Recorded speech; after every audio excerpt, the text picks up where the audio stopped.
Good afternoon, everybody. That was fantastic from Sharon.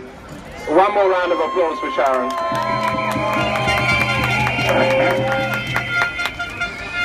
So I'm not going to talk about behavior, and I'm not going to talk about dolphins in tanks, and I'm not really going to talk about Taiji, because Dominic, when he speaks, is going to tell you about the campaign and what you can do and what we're calling on others to do to bring this terrible travesty to a close.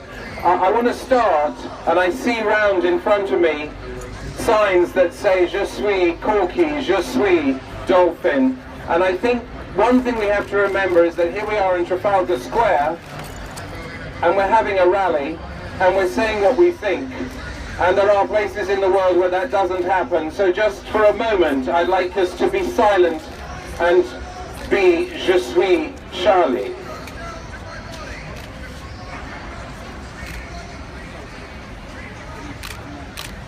Be thankful that we can speak out without fear or favour. And now I also want you just to be silent for a moment, not that you're making much noise, but I want you to raise your placards, every single one of them, and this is in silent tribute to all the dolphins that have been destroyed and tortured and murdered in Taiji. This is our moment of respect for them.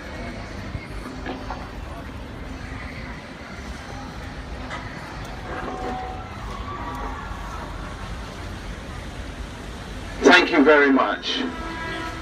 So, what am I going to talk for 5 minutes about? I'm going to talk about David and Goliath, of how good people working together can change the world. So, as Dominic very kindly said, 30 years ago, with my mum and dad, Virginia and Bill, I started Born Free. And how hopeful and enthusiastic and how terribly naive we were. We believed then that the absurdity of locking animals away in zoos and circuses would end within a few years. After all, who could seriously think that we were going to address the crisis of wildlife and biodiversity across the world by breeding a few hundred species in captivity, releasing a handful back to the wild, and claim that locking them up was educational? It was so wrong then, and it is so wrong now, and we thought it would be over in a few years. Well, we were right, but we were also wrong.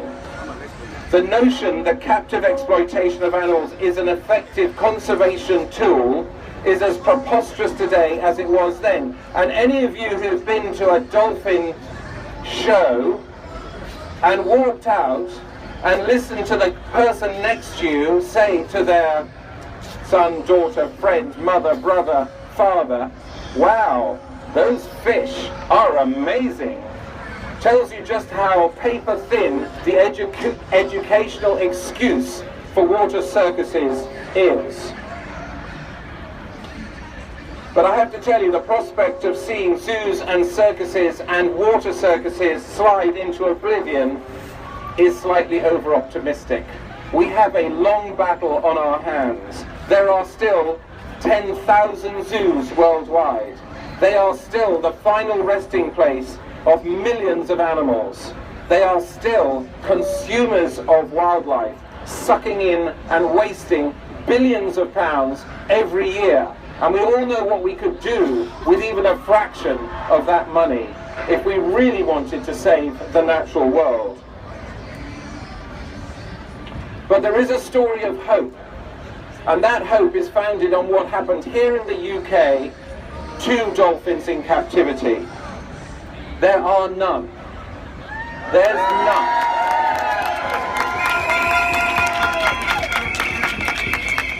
It's amazing, not a single dolphin area. And I do remember, I'll tell you this bit in a second. I, together with my colleagues at Born Free, at Care for the Wild, at British Divers Marine Life Rescue, I hope they're here today, and many others, helped 3 of the last captive dolphins return to the wild over 20 years ago.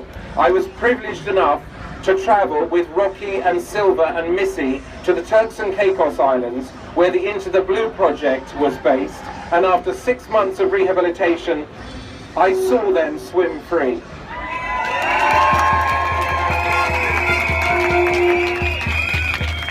It was one of the highlights of my life, and I cannot tell you the challenges we faced.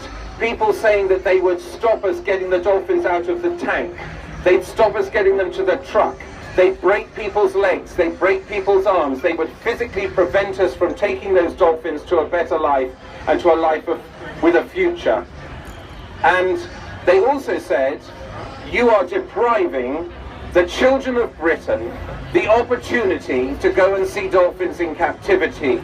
Be that on your conscience. I can tell you now, I did not get one single letter from one single child saying, you have deprived me of seeing dolphins in captivity. I got hundreds of letters from kids drawing pictures of dolphins in captivity and then dolphins swimming free.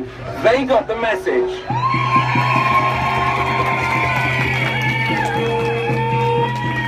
However, it may be over here, but the battle is not won. I thought it was, and I was wrong.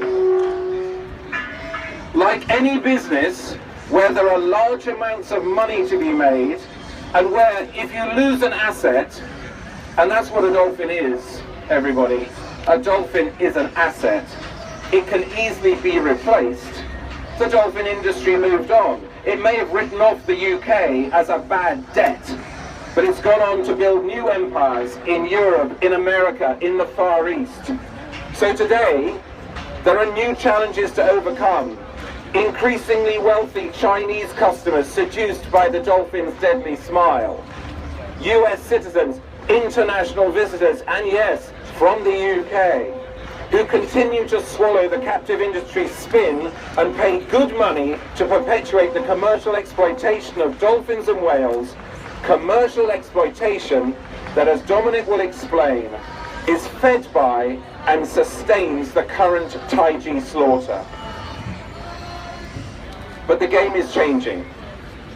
The relentless efforts of so many anti-captivity champions, you know them, Rick O'Barry, Naomi Rose, the Garretts, Paul Spong, Helena, John Crow, Alan Knight, Ingrid Visser, Sam Bird, Courtney Vale, Jeffrey Venter, and many, many more. And I include you all in that. Those people, you will not let the battle be lost. And then we have amazing and relatively new assets that we could only dream about 20, 30 years ago. We have The Cove, a film that is changing hearts and minds, and we have the incredible Blackfish.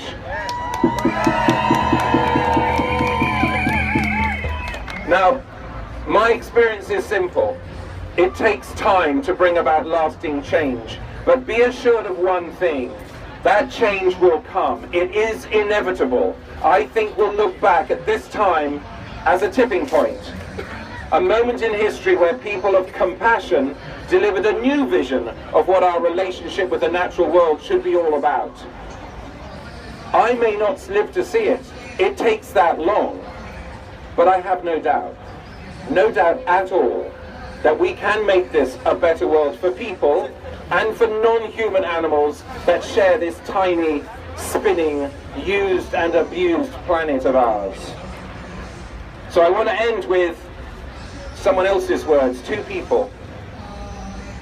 Martin Luther King Jr. said, never be afraid to do what's right, especially when the well-being of a person or an animal is at stake. Society's punishments are small compared to the wounds we inflict on our soul when we look the other way. We will not look the other way.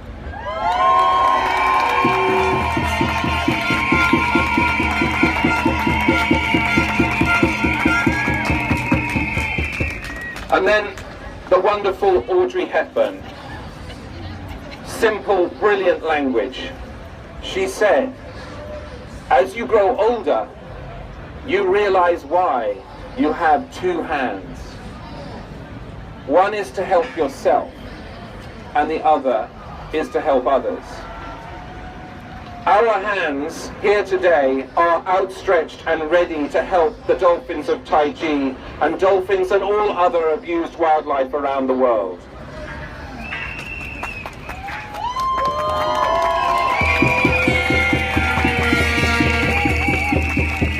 And finally, there is a reason, another reason why you have two hands, and that is to give yourselves a round of applause. You deserve it for making the effort to turn out to show your fundamental opposition to the Taiji slaughter and the captive industry that pays for it. So put your hands together and thank yourselves, and let's get that message worldwide. Thank you.